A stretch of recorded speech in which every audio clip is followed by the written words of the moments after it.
Hi, we're about to begin. Good day and welcome to the Self-Sufficiency Research Clearinghouse's Survey of Income and Program Participation Overview Reengineering and Self-Sufficiency Research webinar. Today's call is being recorded.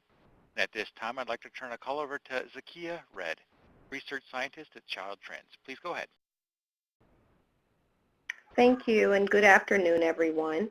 Before we delve into today's webinar on the Survey of Income and Program Participation, or the SIP, I'd like to provide a brief overview of the Self-Sufficiency Research Clearinghouse, or the SSRC, which is sponsored by the Office of Planning, Research, and Evaluation in the Administration for Children and Families, U.S. Department of Health and Human Services.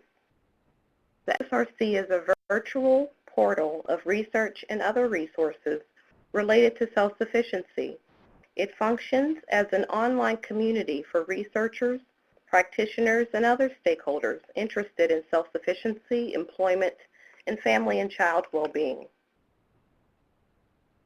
The SSRC's purpose is to disseminate quality research. There are currently over 4,400 items in the library, and new resources are added on a regular basis. The library's materials are organized into 12 topical areas that are shown in the drop-down screenshot on this slide. Every item included in the library is reviewed for relevancy, and users may search by keyword or use filters like topic area, target population, geographic location, or research methodology to browse the collection. Every topic under the Browse Topics tab includes an Our Librarian Recommends box that highlights research and resources recommended by the SSRC library team. Each topical area page also includes relevant federal laws and regulations. Under the Stay Connected tab, you'll find entities involved in self-sufficiency research, a robust events calendar, and a list of organizations that have partnered with the SSRC to host webinars and other events. Please use this tab to access previous webinar recordings and additional materials. On the screen is a snapshot of the new Students Corner and Professor's Place. Through these tabs, professors may access self-sufficiency-related course material or reading, and students may parse through the SSRC library resources to supplement their coursework, as well as to explore learning opportunities within the field of self-sufficiency. Finally, the SSRC houses a number of data sets and sources that can be used to support program management or to explore research questions related to low-income self-sufficiency, such as the SIP, which we'll be hearing about today. On the right side of your screen, you'll find some quick links to the SSRC.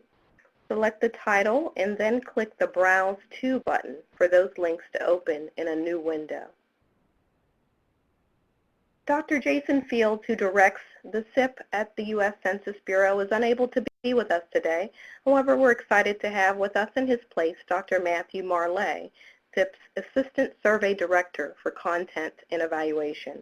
And after Matthew, we'll also hear from Ashley Edwards, a survey statistician in the Poverty Statistics Branch of the U.S. Census Bureau.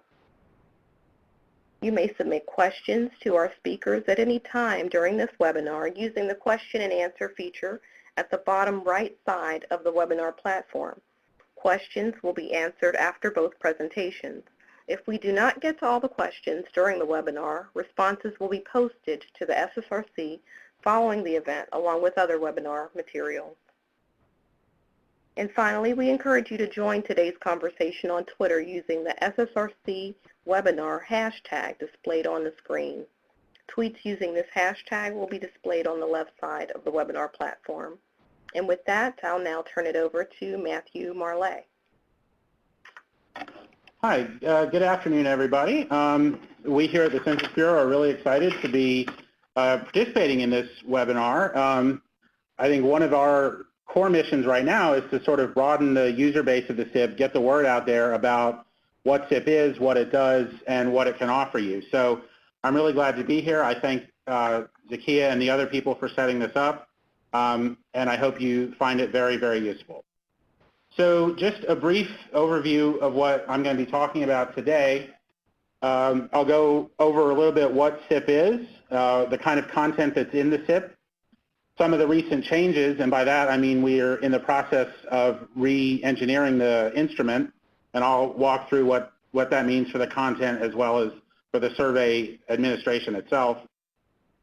I'll talk a little bit about where you can get SIP data, how to access it, and then some things you can do with it, as well as some considerations to keep in mind. And then I'll turn it over to Ashley, and Ashley will talk about actually using SIP data and give some examples of research that we've done using the data. So SIP is a nationally representative, longitudinal, multi-stage stratified sample. It's a survey that has continuous data that are in panels roughly 3 to 4 years long, starting in the mid-1980s and continuing through the present day. We just recently wrapped up interviewing for Wave 2 of a panel that started in 2014 and will run through 2017. The sample of the SIP, it covers civilian non-institutionalized households in the United States. So it does not include people who are on active duty in the military or people who are in institutional group quarters such as prisons or nursing homes. The mission of the survey, we want to provide a nationally representative sample that helps people evaluate annual and subannual dynamics of income, and that's particularly monthly data as income and other measures. We want to look at movements in and out of government transfer programs, and that's things like WIC or TANF, food stamps. We want to look at family and social context of individuals and households as well as families, and then interactions between these items, because none of this happens in a vacuum. It's all connected, and the SIP has the data that allows you to see those interactions. I will say that several of the slides and the content that you're going to see are courtesy of Luke Schaefer, who's a professor at the University of Michigan. He's in the School of Social Work there. He uses SIP extensively in his research, and he has done some similar webinars and workshops, and he was kind enough to give us some of his materials for that. So a little bit of background about the SIP. The SIP was originally designed to compensate for some limitations that were inherent to the current population survey, or the CPS. The March supplement of the CPS, which is now called the ASEC, the Annual Social Economic Supplement, it uses a fairly long recall period and it has traditional question design. And the downside of that is that it's not good at measuring irregular or odd sources of income. So if you have a regular 8 to 5 office job, the CPS can cover that pretty well. If you have spotty work, or you work and then don't work and then you work again, it's less good at capturing that. And so there's a need to get that data. The ASEC also suffers from high levels of underreporting of program participation, and it doesn't always capture changes in family structure. And so there was a real need for a survey that addressed those problems, and SIP was the result of that. SIP is designed to fill that need. It's designed to have a shorter recall period, and that enables people to collect, or enables the Census Bureau to collect monthly dynamics of its respondents. So it's meant to provide better estimates of income and public program participation. As a result, the survey offers the most detailed income and comprehensive program participation variables of any of the major nationally representative surveys from the Census Bureau or elsewhere. Between 1984 and 2008, the content was collected in separate sections. So every wave, we asked a set of core questions, and those were things like demographics as well as some labor force questions. And then at the end of the core sections, waves would have different sets of topical modules. And so topical modules could be anything from childcare to commuting and work schedule to residence history. It covered a whole gamut of topics, but it wasn't asked every time. Sometimes it was asked once per panel. Sometimes it was asked once per year, so several times per panel. But it wasn't asked consistently. The content within the topical modules was not asked consistently. With the 2014 redesign, which I'll give more detail about a little bit later, the survey has been changed such that we're now collecting everything together. There's no longer this distinction between core and topical modules. It's a single interview that collects the full year's worth of data at once. So you can see from this slide that we've run a number of different panels starting in 1984. And originally, you can see that there's a 1984, a 1985, a 1986 panel. Those panels were run overlapping. So the 84 panel was still ongoing when the 85 panel started. The 85 panel was still ongoing when the 86 panel started, et cetera. More recently, it has changed to a design where it's no longer overlapping panels. So the 96 panel began in April of 96 and ended in 2000. Then the 2001 panel started, et cetera. And you can see that in February of 2014, we went into the field with the first wave of the 2014 panel, and that panel is still ongoing as we speak. So as far as what's included in SIP, and this especially, in this section, I'm more talking about the old design of SIP, but I'm also including, to a large extent, the 2014 panel. But the core files for the 2008 and earlier SIP include demographics, so that's race and ethnicity, age, sex, et cetera.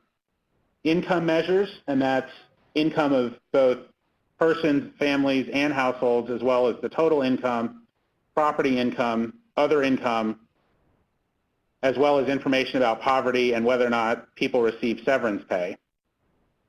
And then there are a series of questions about employment. And the employment questions include whether the person was employed or unemployed or not in the labor force.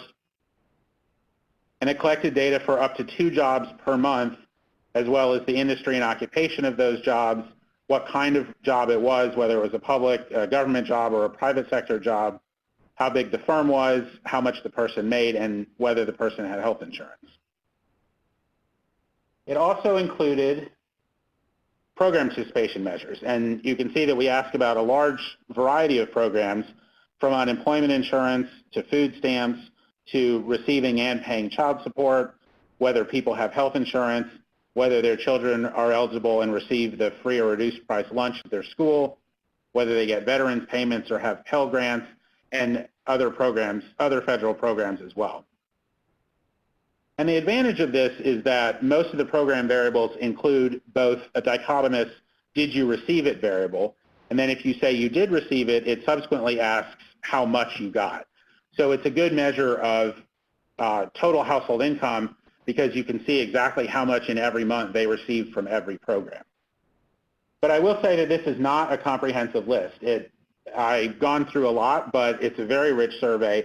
And if you want to see the link here, this goes to our user's guide, which contains a full set of all the variables that we have in the survey. That was the core content. And as I mentioned earlier, there's a differentiation between core, which is asked every time we interviewed you in the SIP, versus the topical modules, which are asked once per panel or multiple times per panel, but they're not asked every wave. And so the topical modules include questions that are added to the core, and they include topics such as fertility history, migration history, food security, assets and liabilities, healthcare utilization, what kind of medical expenses you might have paid, as well as your work schedule. As before, this is not a comprehensive list. The link on the slide there points you to our website, which has a complete list of the topical modules, as well as what wave they're asked in and how frequently they're asked. So all of this information covered the SIP through the 2008 panel. But at that time, SIP was in danger of going away. It's an expensive survey. There's a heavy respondent burden, and so the Census Bureau had a mandate to, if they wanted to keep SIP, they needed to make some changes. And they wanted to do things like reduce costs, reduce respondent burden, improve the data processing system, modernize the instrument. That's a significant one because the SIP used to be administered on a DOS-based instrument, and we needed to move it to a Windows-based instrument, as well as expanding the use of administrative records. So with the redesign, the SIP has now moved to an annual interview, so we talk to you once per year instead of 3 times per year. But there's an event history calendar, and I'll show an actual visual example of that in a minute. But the event history calendar literally is a calendar, and it lets you see throughout the year, month by month, what changed within your family situation or your household. So this table is just a quick comparison of SIP from 2014, and what we now lovingly refer to as SIP Classic, which is 2008 and before. So you can see that it went from a BLES-based, or it went from a DOS-based instrument to an instrument that is coded in BLES, which is a survey software that the Census Bureau, as well as other large survey organizations, use. It's still done mostly by personal visit with some telephone follow-up. We now interview annually instead of 3 times a year, and that leads to a reference period that is now a full previous year instead of the previous 4 months. The panel length is about the same. It varied from 2.5 to 5 years. Now we're planning on about a 4-year panel, but the instrument is flexible enough that the panel can be longer or shorter as needs dictate. Sample size is slightly larger than it's been in the past, but it covers the same universe, the civilian non-institutionalized population of the United States. The content is comprehensive in both. We do not lose a lot of content in the redesign. But one of the big advantages for data users, and I hope for a lot of the people on this call, is that the file structure is much more simplified. It's a person-month data for the full calendar year in a single file. So it eliminates a lot of the merging files and joining them together that used to be an issue for a lot of people when they were using SIP data. So just a few of the key design changes that happened as part of this reengineering. I will say again that the scope is pretty similar. It's broader than what SIP core used to be, and it includes a lot of the key topical module content. And the advantage is that it integrates the concepts a lot better.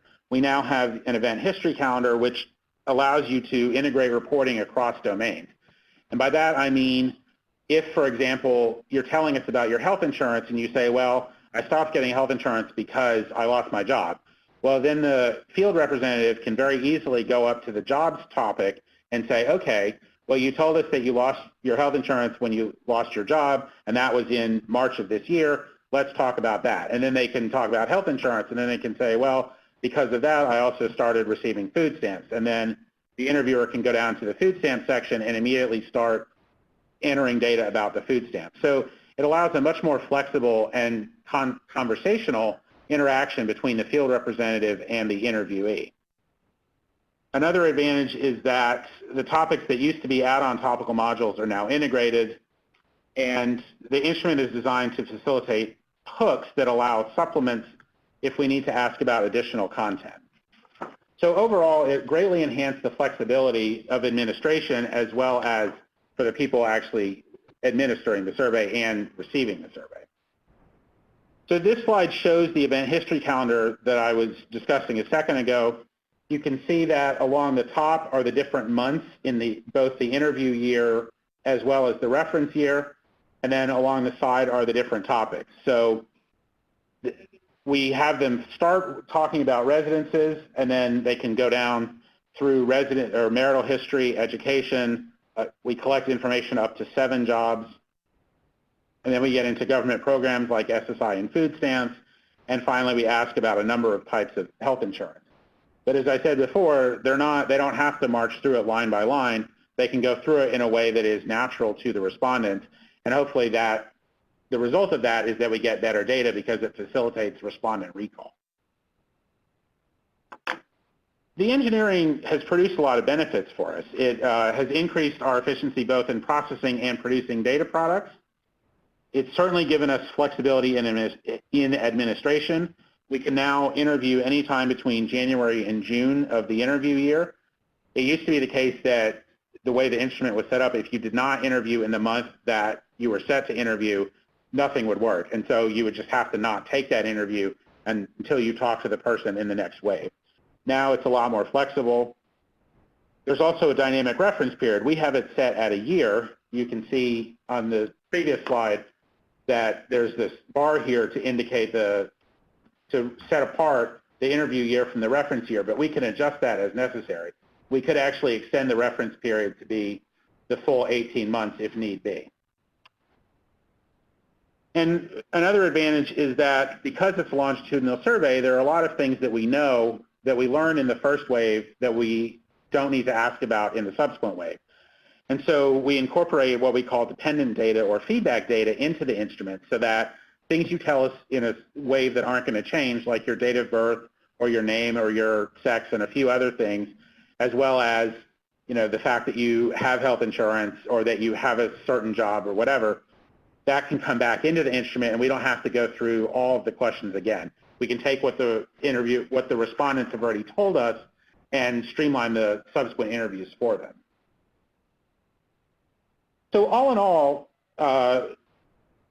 the reengineering, which I've talked about pretty quickly, but covered a period of several years.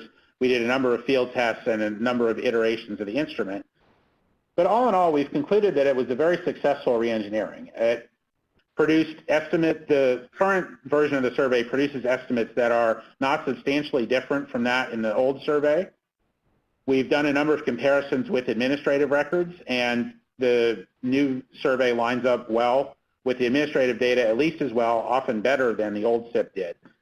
And by administrative data, I mean things like we have some records from the Social Security Administration telling us who received SSI, for example. And so we can compare people that tell us they get SSI with what Social Security has on file. And so the new SIP, those estimates are better, generally better in the new SIP. We do still have SEAMS. That's sort of just a function of being a panel survey. The transitions fall disproportionately on the SEAMS. Now the SEAMS have been moved to December to January instead of being staggered throughout the year. So if you look at the data, you can see that there are sort of spikes at the beginning of the year because people say, oh yeah, I have that and I started at the beginning of the year. Now, all of that said, I don't want to take anything away from the 2008 panel. There's still a lot of good stuff there. There's a lot of time to use it. It started in 2008, but was administered through the end of 2013. So it's a pretty recent survey, especially in its later waves. 2014, the content that the survey covers is listed here. And if you have questions about specific content, we can cover those in the Q&A. But here's just kind of an overview of the different kinds of content. So when you first get into the interview, it asks a few questions about the housing unit. It then gets into the roster and asks demographic questions about everybody in the household, including people who lived there during the year but don't live there currently. And we refer to those as type 2 people. So we collect some information about those people as well. And then for each person in the household, we proceed through the interview. So we then proceed to the event history calendar, and we collect this information about each person in the household. And then at the end of the EHC, there's a set of questions about things like health insurance, asset ownership, household expenses, healthcare utilization and healthcare expenses, as well as disability, fertility history, and some information about parents' nativity and mortality.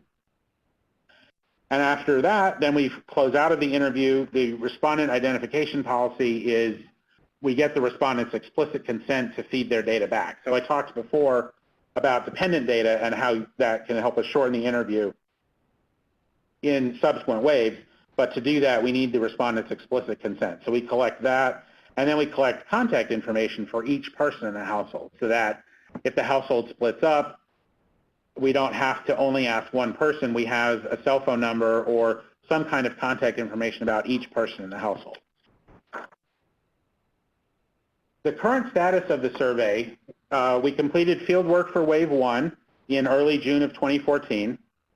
The sampling frame was drawn from the 2010 decennial census sampling frame. We were the first Census Bureau survey to use that sampling frame.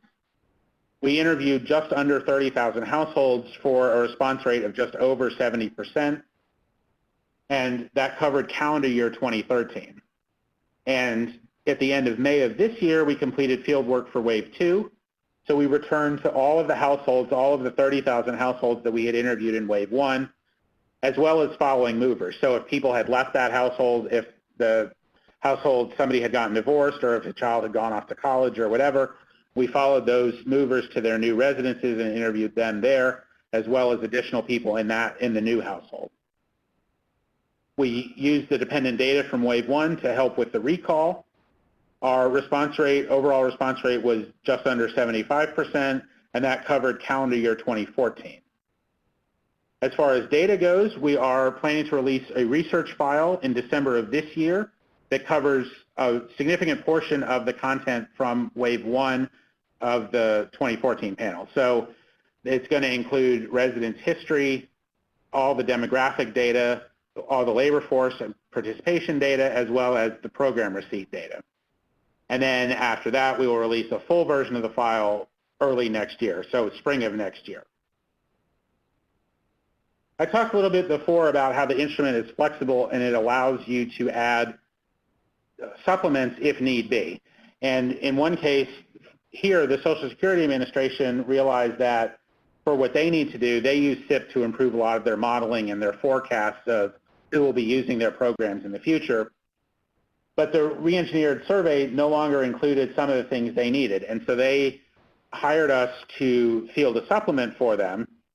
And that supplement included, it was a telephone survey of all of the interviewed Wave 1 SIP respondents. So all of the people in the 30,000 households that we interviewed, we called back in September and October of last year to ask them these questions for the Social Security Administration. And that included a detailed marital history, which was a full history of all the marriages that the person had had, whether they received retirement pension and how much they received, and then a much more detailed disability question for both adults and children, and then for adults, if they were unable to work because of the disability. So I hope after all of that, you're very excited and you're thinking, hey, that's great. How do I get in and actually access the SIP data? Well, there are a number of ways to do that. The easiest way is through the SIP website, and the URL is there. We have pointers to a number of the other resources that I'm going to name here. That's a good place to start. Just in general, you can get the data, you can get documentation, you can get information about how to contact us. If you know what data you want, you can go to the official Census FTP site and download the full WAVE files there. Additionally, the National Bureau of Economic Research, although they're not affiliated with the Census, they are a great resource. They have a lot of SIP files, and they have a lot of good documentation. And the URL is there. They have a lot of stuff that's in STATA format. We primarily have stuff that's in SAS format, but they have STATA code and they have STATA files that you can download and use, as well as SPSS files. There are some other online tools that you can use as well. If you only want to look at a couple of variables, or you know what variables you want and you just want to create a quick table of that, you can use the Census Bureau's Data Ferret tool. Data Ferret has all the public use data. You can go through, it'll give you a list of the variables. You can go through and select those variables. And here are just a few examples of some variables you can get. And then it gives you person-month estimates of those variables. That's not necessarily the best option if you want a lot of variables or if you want a full file. You're better off using the FTP site. But for quick tables, you might have used American Fact Finder for ACS or decennial data. Data Ferret is more like that, where it will give you tables and quick results.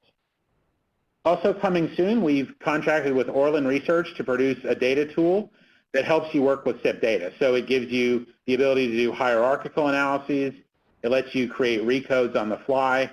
You can analyze spells, and if you don't want to analyze months, you know that somebody had health insurance for a 6-month period, you can analyze it based on spells instead of for each month individually. And it has also integrated documentation right there with the data variables. So we're hoping to release that pretty soon. We've been working hand in hand with Orlin to get that out. Just a couple of quick notes about public use files. I mentioned the FTP site. The data there are in ASCII format with SAS input statements. But the National Bureau of Economic Research, they have ASCII data with SAS, STATA, and the SPSS input. So depending on the statistical software package that you're more comfortable with, you might want to use one or the other of those sources. There's also another site here, which is not, again, not a Census Bureau site, but it gives you some STATA commands if you want to convert SAS data sets into STATA data sets. The link there is from going to SAS to STATA, but there's a parallel command to go in the opposite direction if you want to save STATA data sets in SAS format. We have also produced a fair amount of technical documentation for the SIP. There's a user's guide, which is the comprehensive source of all information about the SIP. That has been updated multiple times through the 2008 panel, and we are in the process of rewriting that from the ground up for the 2014 panel. The same with the data dictionary. The FTP site has data dictionaries for each of the data files that it has available. And again, as we release the 2014 data sets, we will release data dictionaries for those as well. Content of most variables stays the same across the panels. The names change occasionally, but the idea is to keep it as consistent as possible, both to make it more user-friendly and just for our own internal maintenance. We don't want to change anything we don't have to change. Just as a visual idea of if you're going to use the SIP Classic, and one of the reasons we did the reengineering, so you can see that each wave, which is wave 1, wave 2, wave 3, wave 4, is divided into rotation groups. And so we would interview each rotation group, one rotation group a month for 4 months, and so at the end of 4 months, we'd have completed the wave, and then we would start over. So if you want to look at data for a given month, you have to join the files from 4 different rotation groups together. So if you want to look at, say, here's March of 96, you need the 4th month, or wave 1, reference group 4, reference month 4, rotation group 2, it's wave 1, reference month 3, etc. One of our goals in reengineering was to simplify this. And so you can see at the top part of that graph is what I was just showing you, where you have these staggered files and they're overlapping.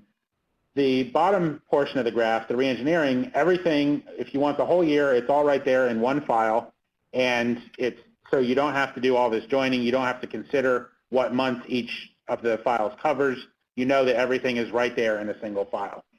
So our goal for that was to greatly simplify that for data users. Just some additional things to keep in mind as you're using the SIP data. If you want to identify unique respondents, you need to, again, this is for the classic SIP, less so in the 2014, but you need to make sure that because there are 4 observations per person per wave, you're using the right person identifier. And so the slide there lists the correct variables that you need, as well as gives you some sample status syntax to quickly create that identifier.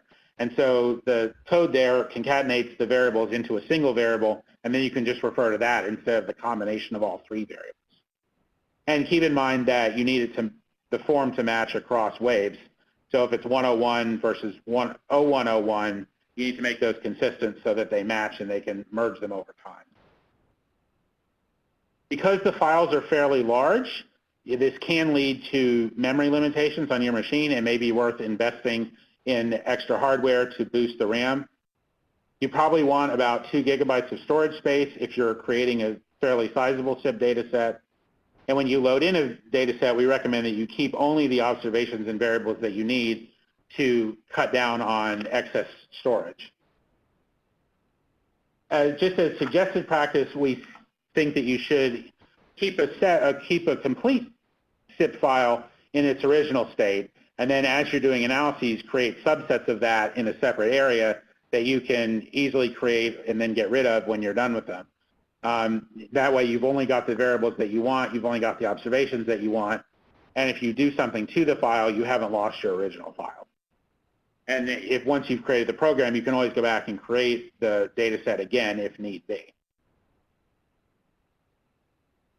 What is SIP good for? Well, SIP is good for a whole lot of things. Here's a few examples of that. You can use it if you want to do a series of cross-sectional analyses. You've got a number of panels, a number of waves, you can do it that way. You can use it to generate monthly estimates or annualized estimates. Results do appear to be most accurate in the 4th month, the last reference month, i.e. the month that we interviewed you in. And as I mentioned before, that's commonly referred to as seam bias. You do need to adjust the estimates for the sample design, and files include the weights that allow you to do that. However, SIP is most powerful when you're using it longitudinally. It's designed as a longitudinal survey. It can give you the point-in-time estimates, but it's really powerful when you're doing monthly estimates or when you're doing longitudinal estimates. There are a few things that it's not ideal for. It's not ideal for the top of the income distribution for the most part. It's partially because we top code income to protect respondent confidentiality, and also just because the sample is such that there aren't a lot of people at the very top of the income distribution. Although it is a longitudinal survey, it's not ideal for long longitudinal analyses In other words, we don't follow somebody over the entire course of their lives. We follow them for a 4 to 5 year period within that life course. So keep in mind that we don't, depending on what you're interested in, it may not be a long enough period for you to see the effects that you're looking for. However, SIP used to not be ideal for annual estimates every year. In the new design, because it's an annual survey, it's much better for that. And there are some complexities in household and family composition. People's lives are messy. Stuff happens. People get married. People get divorced. People have kids. And all of that is reflected in the SIP data. So the data can look very messy, but on the flip side, it's very rich. It gives you these transitions that you might not otherwise see. One final word of caution. For smaller states, be careful about using SIP to produce state-level estimates. SIP is not ideal for smaller states just due to the small sample size. The estimates can have a lot of variability. But in larger states, that's less of an issue. So overall, use the SIP when you want the complexity, when you want to deal with messy questions about people's lives and changes in people's lives. If you want estimates of poverty or the income of the poor, SIP is a good choice for that. Or if you want to look at program participation rates, SIP is again very good for that because that's part of the survey's focus. And if you want to do longitudinal analyses over a fairly short period, up to about 4 years, SIP is an excellent data set for that. That's a lot of what SIP has been and what SIP is currently doing. A little bit about what we are continuing to do and what we are planning to do. As we release more data from the new survey, the 2014 panel, we are of course going to release additional documentation. And one of the pieces of documentation that's most important for the data users is a series of crosswalks from the old survey to the new survey, because a lot of people have been using the data for years. They know, they have their variables, they know what it looks like, and they want to make sure that this concept is also available in the new survey. Well, with the crosswalks, it's going to have, okay, your variable was named this in the 2008 panel. Here's what it's named in the 2014 panel. And it'll also go the reverse. So if you see a variable in 2014 and you want to see if it's available in the older panels, you can do that as well. We're doing workshops like this. We've also done a number of multi-day workshops at University of Michigan and at Duke. We did a workshop here on site at Census in May. We're going to do more of those. So I would encourage you to sign up. Usually we make announcements on the SIP website and on the SIP listserv, and you can see the contact info for those things down at the bottom of the slide. One of the things we'd like to do that we have never done in the past is create code repositories. And a lot of people do the same things, right? Like you're creating similar recodes or you're subsetting the file in a certain way. And there's no need for each data user to have to reinvent the wheel. So we would like to sort of put up a series of short pieces of code that helps everybody and can really speed up your analyses. We're also creating more data utilities. I mentioned the Orlin system. We want to do more things like that, again, with the goal of making the data easier to use. And we want to start up a users group. We have the listserv, but we'd also like a more vibrant users group where people can ask questions about SIP or discuss SIP, get input from us, get input from other data users, and so on. So that's a brief overview of all that SIP has to offer. I'm going to turn it over now to Ashley Edwards, who's an analyst in the poverty branch, and she's going to give some examples about how to use the SIP data and some findings that we've had. And I will say, before I turn it over to Ashley, if you have any questions about what I'm working on as well as, or what I was presenting on as well as what Ashley presents on, please enter it, please submit it as a Q&A, and we'll try to get to it at the end. And now I'll turn it over to Ashley. Good afternoon. So I'm going to be building on what Matthew discussed by talking more about how census analysts as well as outside researchers have used SIP data across various research disciplines, specifically focusing on issues of economic self-sufficiency. And the reports that I'm going to be referencing are all based on data from the 2008 or earlier SIP panels.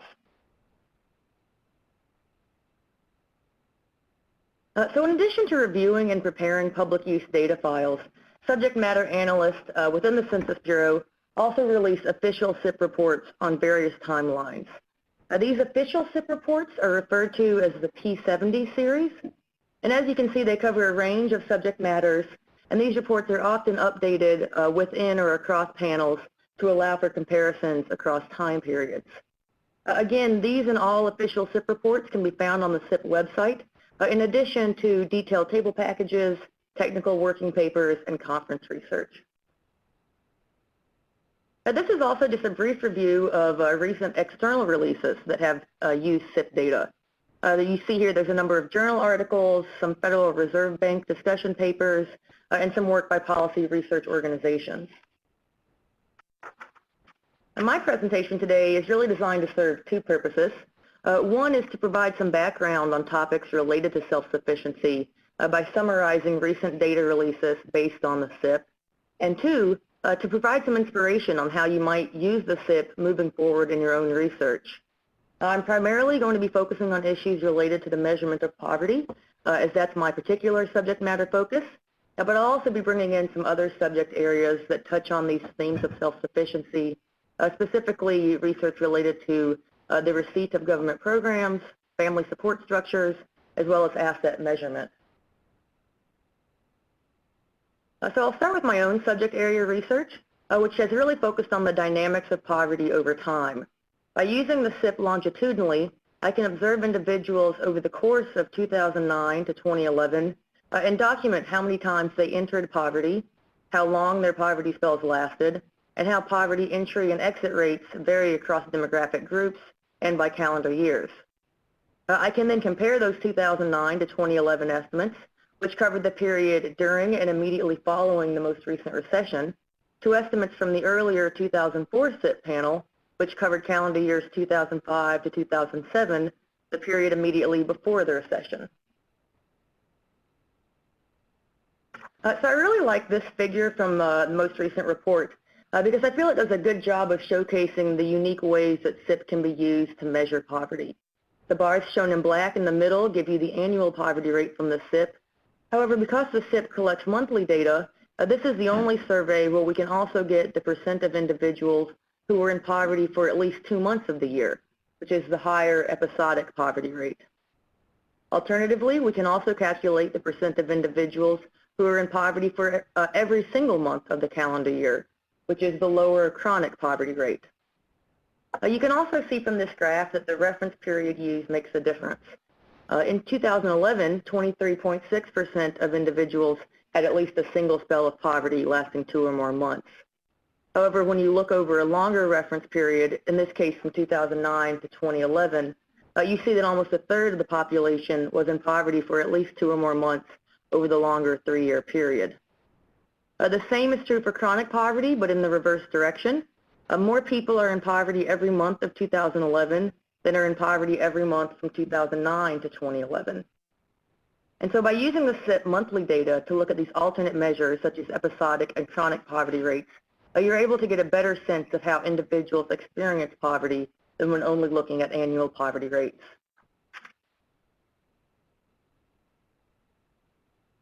Using SIP data to look at the duration of poverty spells, we find that generally poverty spells are temporary, with the majority of spells lasting for less than 1 year. However, 15.2% of poverty spells observed from 2009 to 2011 did last for more than 2 years. When looking at how individuals change poverty status across years, you see considerable movement both into and out of poverty. However, approximately half of individuals who exited poverty from 2009 to 2011 continued to have annual incomes below 150% of their poverty threshold. External researchers have also used the SIP to investigate measures of extreme poverty. This paper doesn't follow individuals longitudinally, but it uses SIP data to create custom poverty thresholds and income definitions in order to evaluate the depth of poverty as well as the impact of social safety net programs. And by looking across multiple SIP panels, the authors of this study are able to evaluate the impact of the 1996 Welfare Reform Act on poverty alleviation. Here the authors are looking at families, particularly those with children, and they're focusing on those who are living on virtually no income, in this case defined as less than $2 per person per day. The authors use SIP data to see how the size of this population has changed over time, calculating estimates across the 96, 2001, 2004, and 2008 SIP panels. The authors find that extreme poverty has increased steadily over the past 15 years, as shown by the dark black line, which is using the official Census Bureau definition of family income and the author's definition of extreme poverty. By adding and subtracting the value of various social safety net programs, the authors can then evaluate how the extreme poverty rate would vary in the absence of those programs. And so you can see by the progressively divergent bottom dashed and green lines that when you add the cash value of SNAP benefits, tax credits, and housing subsidies to families' incomes, the decline in the extreme poverty rate is getting progressively larger in later years, indicating that these programs are playing a greater role in keeping families out of extreme poverty than in 1996. However, you see that when the authors subtract the cash assistance provided through TANF, which is included in the official poverty income definition, that while in early 1996 that subtraction led to large increases in the extreme poverty rate, the impact of those cash transfer programs in keeping families out of extreme poverty has declined sharply in later years.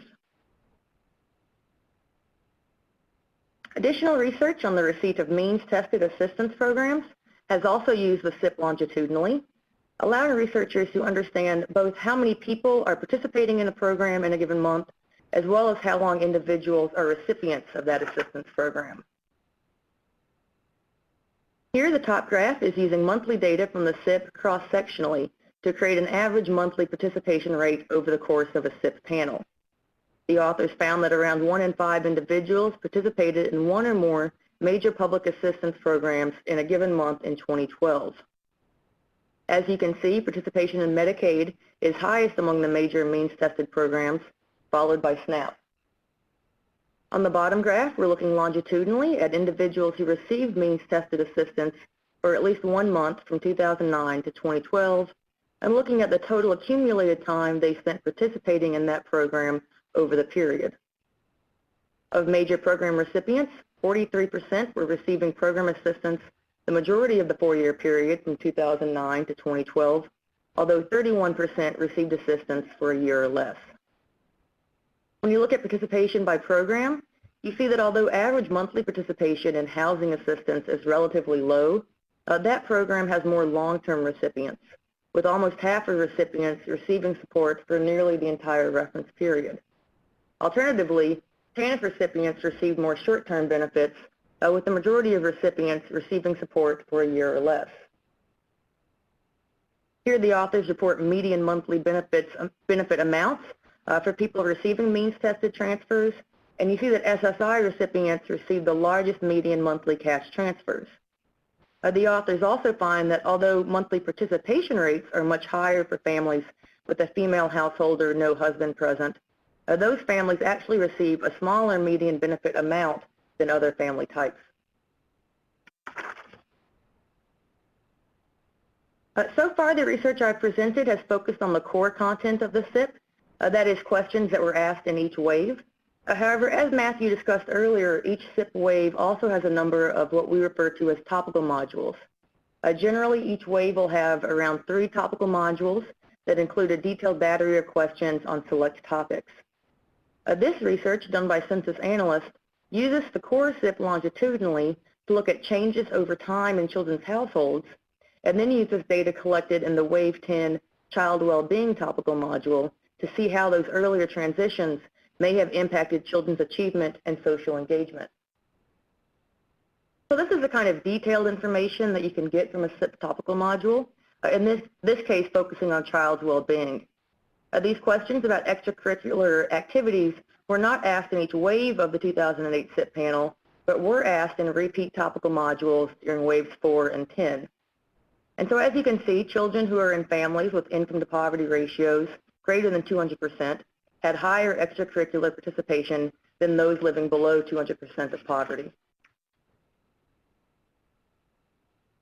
The authors then used the SIP longitudinally to look at major family transitions over the period from 2008 to 2011.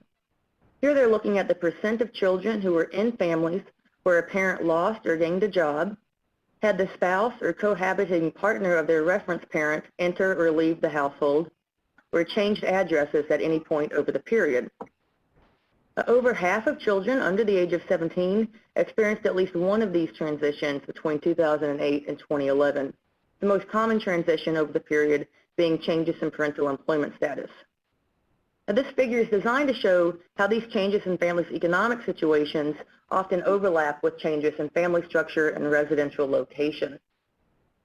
Children in the middle of the diagram who experienced all three transitions were more likely to be in poverty, while children in families at or above 300% of poverty had the lowest rates of transition. By combining this data with the Child Wellbeing Topical Module, the authors are then able to investigate to what extent this instability might have on child well-being. As a final example, external researchers have also used SIP data from multiple topical modules that refer to a similar topic. In this case, the 2008 panel waives 10 and 11 topical modules. By using the consecutive assets and liabilities and retirement and pension plan coverage topical modules, researchers are better able to understand the vehicles by which individuals are saving for retirement, as well as the extent to which their assets should be expected to cover their retirement expenses. SIP topical module data, as Matthew mentioned, offer a comprehensive list of respondents' financial assets, including the value of their bank accounts, bonds, securities, stocks and mutual funds, life insurance policies, IRA accounts, defined contribution accounts, real estate holdings, as well as home and business equity. Using this rich SIP data, the authors find that the average net worth of near-retirement households is around $183,000 for single-person households and around $500,000 for married couple households. This table shows the total liquid assets of the near-retirement population in 2011 to 2012, and the figures represent financial assets that can be easily liquidated. So here you're excluding the value of any homes. The authors find that 30% of U.S. households at or near retirement age have less than $10,000 in liquid assets, with the next 24% also having too little saved, less than $100,000, meaning that 54% of near retirement households will rely almost exclusively on Social Security, and you need to find benefit pensions they may be eligible for. So to conclude, even though this presentation has covered a variety of topics, there's still so much that I'm not able to summarize here. And what I really hope is that this presentation has provided you with more information about what sort of content is available in the SIP, as well as given you some ideas on how you might be able to use that SIP data to investigate the subject matters that you work on. Again, I appreciate your time, and we welcome any questions that you might have.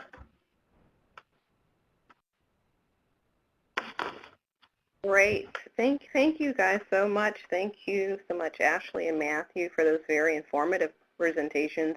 It's really exciting to hear about how the SIP is being re-engineered to make it even more useful, and it was also great to hear some specific examples about the types of research that can be done using the SIP.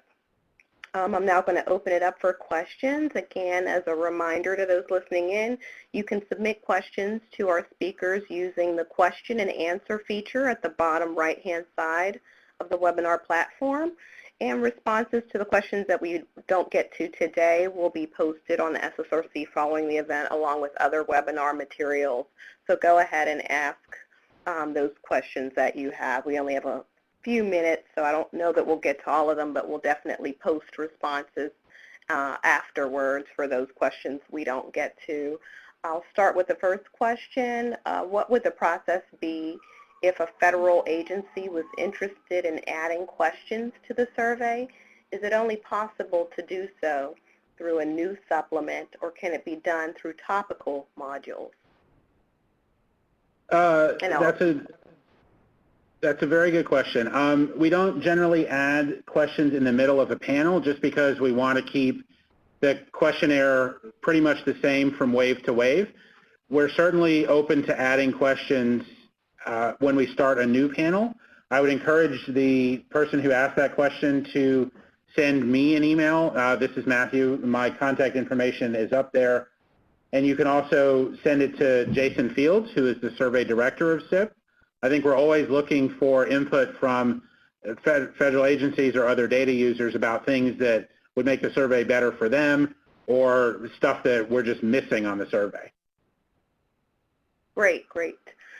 Second question, how successful are you in obtaining Social Security numbers to match to SSA administrative data? So we do not ask for Social Security numbers.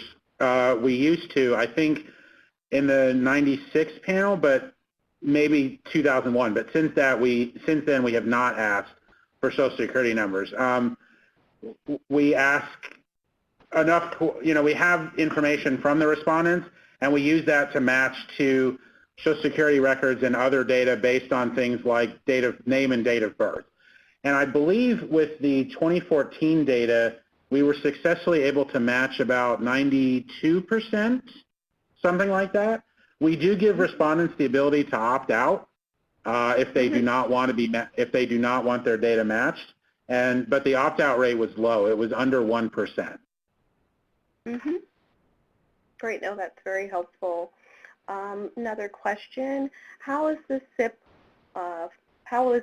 for looking at rural residents? Is it good for research on rural residents?